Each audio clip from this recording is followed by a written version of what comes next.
So chapter 22 was concluded. Chapter 23, here we go. Shelley's Frankenstein.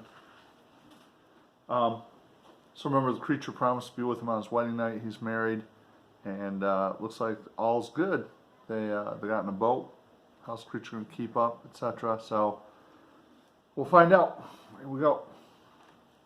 Remember, he's telling this story to Walton, who's telling it to his sister. He wrote it down, and now we're reading this letter that was written. So here we go. It was 8 o'clock when we landed. We walked for a short time on the shore, enjoying the transitory light, and then retired to the inn and contemplated the lovely scene of waters, woods, and mountains, obscured in darkness yet still displaying their black outlines. The wind, which had fallen in the south, now rose with great violence in the west. The moon had reached her summit across in the heavens and was beginning to descend. The clouds swept across it swifter than the flight of the vulture and dimmed her rays, while the lake reflected the scene of the busy heavens, rendered still busier by the restless waves that were beginning to rise. Suddenly, a heavy storm of rain descended. Keep that in mind again, remember? It seems to be these storms when the creature makes himself known to Victor. I had been calm during the day, but so soon as night obscured the shapes of objects, 1,000 fears arose in my mind. I was anxious and watchful, while my right hand grasped a pistol which was hidden in my bosom. Every sound terrified me, but I resolved that I would sell my life dearly and not shrink from the conflict until my own life or that of my adversary was extinguished. Elizabeth observed my agitation for some time in timid and fearful silence, but there was something in my glance which communicated terror to her, and trembling she asked, "What is it that agitates you, my dear Victor? What is that you fear?" "Oh, peace, peace, love," I replied. "This night and all will be safe. But this night is dreadful, very dreadful." I passed an hour in this state of mind, when suddenly I reflected how fearful the combat which I momentarily expected would be to my wife. I had earnestly entreated her to retire, resolving not to join her until I had obtained some knowledge as to the situation of my enemy. She left me, and I continued some time walking up and down the passages of the house, and inspecting every corner that might afford a retreat to my adversary. But I discovered no trace of him, and was beginning to conjecture that some fortunate chance had intervened to prevent the execution of his menaces, when suddenly I heard a shrill and dreadful scream. It came from the room into which Elizabeth had retired. As I heard it, the whole truth rushed into my mind. My arms dropped. The motion of every muscle and fiber was suspended. I could feel the blood trickling in my veins and tingling in the extremities of my limbs. This state lasted but for an instant. The scream was repeated, and I rushed into the room. Great God, why did I not then expire? Why am I here to relate the destruction of the best hope and the purest creature on earth? She was there, lifeless and inanimate, thrown across the bed, her head hanging down and her pale and distorted features half covered by her hair. Everywhere I turn, I see the same figure, her bloodless arms and relaxed form flung by the murderer on its bridal bier. Could I behold this and live? Alas, life is obstinate and clings closest where it is most hated. For a moment only did I lose recollection. I fell senseless on the ground. So again, 8-foot creature sneaking into this place, goes unobserved, knows where they're staying, knows what room they're in, and then obviously he takes it, and this doesn't seem to work. But Victor himself here, he faints for a moment. I like that line, life is obstinate and clings closest where it is most hated. Jot that down, think about it, and tell me what you mean. Life is obstinate and clings closest where it is most hated. When I recovered, I found myself surrounded by the people of the inn. Their countenances expressed a breathless terror, but the horror of others appeared only as a mockery, a shadow of the feelings that oppressed me. I escaped from them to the room where lay the body of Elizabeth, my love, my wife, so lately living, so dear, so worthy. She had been moved from the posture in which I had first beheld her, and now, as she lay, her head upon her arm and a handkerchief thrown across her face and neck, I might have supposed her asleep. I rushed toward her, embraced her with ardor, but the deadly languor and coldness of the limbs told me that what I now held in my arms had ceased to be the Elizabeth whom I had loved and cherished. The murderous mark of the fiend's grasp was on her neck, and the breath had ceased to issue from her lips. While I still hung over her in the agony of despair, I happened to look up. The windows of the room had before been darkened, and I felt a kind of panic on seeing the pale yellow light of the moon illuminate the chamber.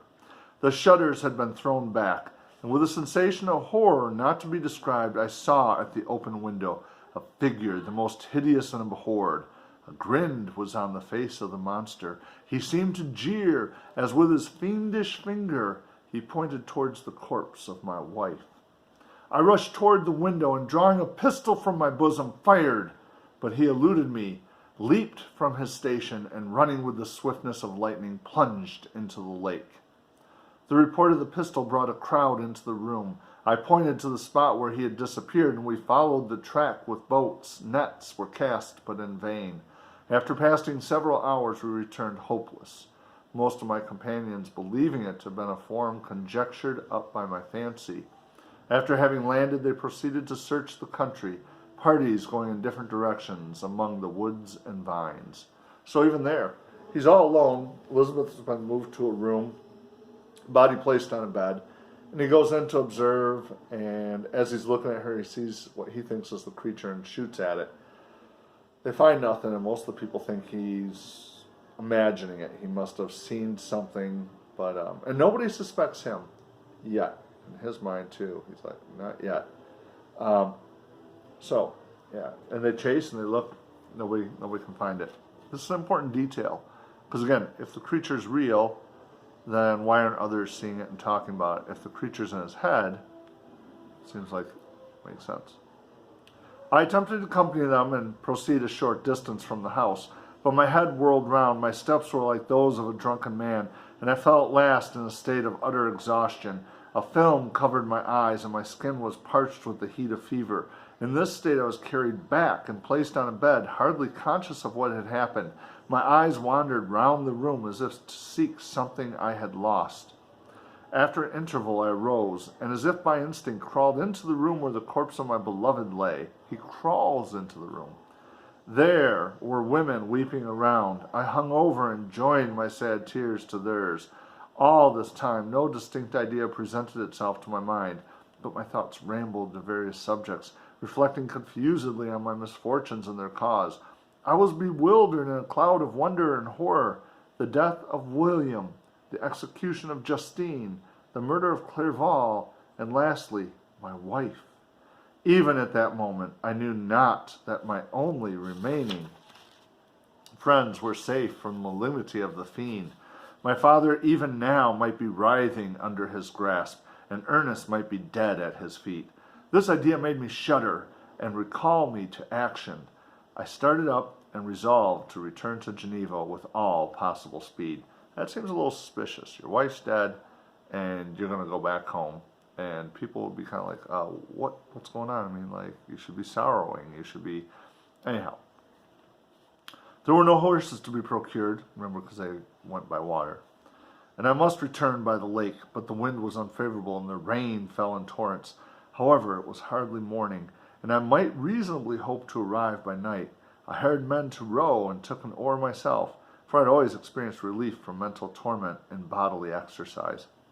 But the overflowing misery I now felt and the excess of agitation that I endured rendered me incapable of any exertion. I threw down the oar, and leaning my head upon my hands, gave way to every gloomy idea that arose. If I looked up, I saw scenes which were familiar to me in my happier time, and which I had contemplated but the day before in the company of her who was now but a shadow and a recollection. Tears streamed from my eyes. The rain had ceased for a moment, and I saw the fish play in the waters as they had done a few hours before. They had then been observed by Elizabeth. Nothing is so painful to the human mind as a great and sudden change. Jot that one down. Jot it right now. Nothing is so painful to the human mind as a great and sudden change. Maybe how do you connect with that one? Like you said, the notion before, nature has no care or notice of us. Life goes on. The sun might shine or the clouds might lower, but nothing could appear to me as it had done the day before. A fiend had snatched from me every hope of future happiness. No creature had ever been so miserable as I was. So frightful an event is single in the history of man. Okay, I gotta tell you, Victor, seriously, it's not all about you. Just, man, if you notice everything, it's, oh, well, it's me, and everything's about him. He is a little bit selfish. So, anyway. Also notice, every time there's one of these unfortunate events or murders, what's Victor's reaction? He runs. He creates the creature, he takes off. There's, these murders and these unfortunate events, he ends up going crazy or takes off. And so does the creature too. So, but why should I dwell upon the incidents that followed this last overwhelming event? Mine has been a tale of horrors. I have reached their acme, and what I must now relate can be but tedious to you. Know that one by one my friends were snatched away. I was left desolate. My own strength is exhausted, and I must tell in a few words what remains of my hideous narration. Yeah, he's talking to Walton.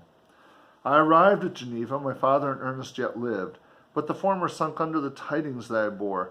I see him now, excellent and venerable old man. His eyes wandered in vacancy, for they had lost their charm and their delight. His Elizabeth, his more than daughter, whom he doted on with all that affection which a man feels who in the decline of life, having few affections, clings more earnestly to those that remain. Cursed be the fiend that brought misery on his gray hairs and doomed him to waste and wretchedness. He could not live under the horrors that were accumulated around him. The springs of existence suddenly gave way. He was unable to rise from his bed, and in a few days he died in my arms. What then became of me? I know not. I lost sensation, and chains and darkness were the only objects that pressed upon me. Sometimes, indeed, I dreamt that I wandered in flowery meadows and pleasant vales with the friends of my youth. But I awoke and found myself in a dungeon. Melancholy followed, but by degrees I gained a clear conception of my miseries and situation, and was then released from my prison. For they had called me mad, and during many months, as I understood, a solitary cell had been my habitation. So yeah, after that, he has no real recollection of time or what happened. He went crazy. They locked him up. Liberty, however, had been a useless gift to me, had I not, as I awakened to reason, at the same time awakened to revenge. As the memory of past misfortunes pressed upon me, I began to reflect on their cause. The monster whom I had created, the miserable demon whom I had sent abroad into the world for my destruction. I was possessed by a maddening rage when I thought of him, and desired and ardently prayed that I might have him within my grasp, to wreak a great and signal revenge on his cursed head. Nor did my hate long confine itself to useless wishes. I began to reflect on the best means of securing him, and for this purpose, about a month after my release, I repaired to a criminal judge in the town and told him that I had an accusation to make, and that I knew the destroyer of my family, and that I required him to exert his whole authority for the apprehension of the murderer. The magistrate listened to me with attention and kindness. "Be assured, sir," said he, "no pains or exertions on my part shall be spared to discover the villain." "I thank you," replied I. "Listen, therefore, to the deposition that I have to make. It is indeed a tale so strange that I should fear you would not credit it, were there not some truth in it, which, however wonderful, forces conviction. The story is too connected to be mistaken for a dream, and I have no motive for falsehood." My manner, as I thus addressed him, was impressive but calm. I had formed in my own heart a resolution to pursue my destroyer to death, and this purpose quieted my agony, and for an interval reconciled me to life. I now relayed my history briefly, but with firmness and precision, marking the dates with accuracy, and never deviating into invective or exclamation. The magistrate appeared at first perfectly incredulous, but as I continued, he became more attentive and interested. I saw him sometimes shudder with horror, at others a lively surprise, unmingled with disbelief, was painted on his countenance. When I had concluded my narration, I said, "This is the being whom I accuse, and for whose seizure and punishment I call upon you to exert your whole power. It is your duty as a magistrate, and I believe and hope that your feelings as a man will not revolt from the execution of those functions on this occasion." Now consider it. The magistrate, and Victor tries to stay cool and calm, so I try to do that in that voice. This guy just got out of, being held for being out of his mind, okay? He got out of a mental hospital, and he's telling you this crazy story. It does sound crazy. And he's saying, "Go get him. Let's arrest him." You got to consider, I don't know. The magistrate, would you believe Victor? This guy who spent months in delusions, and yeah. So, this address caused a considerable change in the physiognomy of my own auditor. He had heard my story with that half kind of belief that is given to a tale of spirits and supernatural events. But when he was called upon to act officially in consequence, the whole tide of his incredulity returned. He, however, answered mildly, "I would willingly afford you every aid in your pursuit, but the creature of whom you speak appears to have powers which would put all my exertions to defiance. Who can follow an animal which can traverse the sea of ice and inhabit caves and dens where no man would venture to intrude? Besides, some months have elapsed since the commission of his crimes, and no one can conjecture to what place he has wandered, or what region he may now inhabit. I do not doubt that he hovers near the spot which I inhabit, and if he has indeed taken refuge in the Alps, he may be hunted like the chamois, and destroyed as a beast of prey. But I perceive your thoughts. You do not credit my narrative, and do not intend to pursue my enemy with the punishment which is his desert." As I spoke, rage sparkled in my eyes. The magistrate was intimidated. "You are mistaken," said he. "I will exert myself, and if it is in my power to seize the monster, be assured that he shall suffer punishment proportioned to his crimes. But I fear, from what you yourself have described to be his properties, that this will prove impractical. And thus, while every proper measure is pursued, you should make up your mind to disappointment." "That cannot be, but all that I can say will be of little avail. My revenge is of no moment to you. Yet, while I allow it to be a vice, I confess that it is the devouring and only passion of my soul. My rage is unspeakable when I reflect that the murderer, whom I have turned loose upon society, still exists. You refuse my just demand. I have but one resource, and I devote myself, either in my life or death, to his destruction." I trembled with excess of agitation as I said this. There was a frenzy in my manner, and something, I doubt not, of that haughty fierceness which the martyrs of old are said to have possessed. But to a Genevan magistrate, whose mind was occupied by far other ideas than those of devotion and heroism, this elevation of mine had much the appearance of madness. He endeavored to soothe me as a nurse does a child, and reverted to my tale as the effects of delirium. Again, nobody believes Victor. "Man," I cried, "how ignorant art thou in thy pride of wisdom! Cease! You know not what it is you say." I broke from the house angry and disturbed, and retired to meditate on some other mode of action. So, the big question I have for you here is, let's say they captured the creature, right? Let's say they arrest the creature. On what charges would he be charged? And if he's not human, can they hold him in court? Can they try him? Because he's not a person. And is he subject to our laws?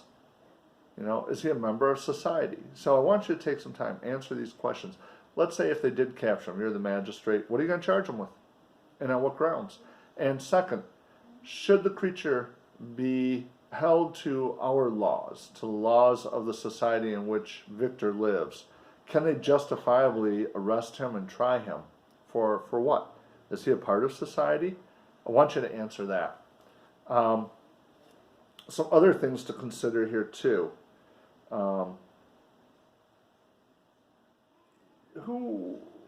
Why aren't there, is the creature real or is it in Victor's head? I want you to still think about that and give me some arguments, claim, warrant, data. is the creature real, or is it in Victor's head? And then, again, so those two things kind of work out, think about, and in fairness, so even if the creature were to be caught, is it really fair to it? And nobody's heard of it. I mean, the magistrate, he hasn't even heard of this. So things like, if this creature had done the things in that town where people threw things at him, if he had scared those villagers and things, people would have been talking about it. So again, I think that might be part of the argument there too. And then, look at Victor too. He's resolved to destroy the creature. So how would you go about that if you're Victor? So that's the third thing. How would you go about destroying the creature? So that's it, and hopefully we'll be back in class for chapter 24. If not, maybe we'll try something with something a little different, maybe Ed puzzles or something like that. Don't quit just yet, though. I have one or two more things that I might want to bring up here.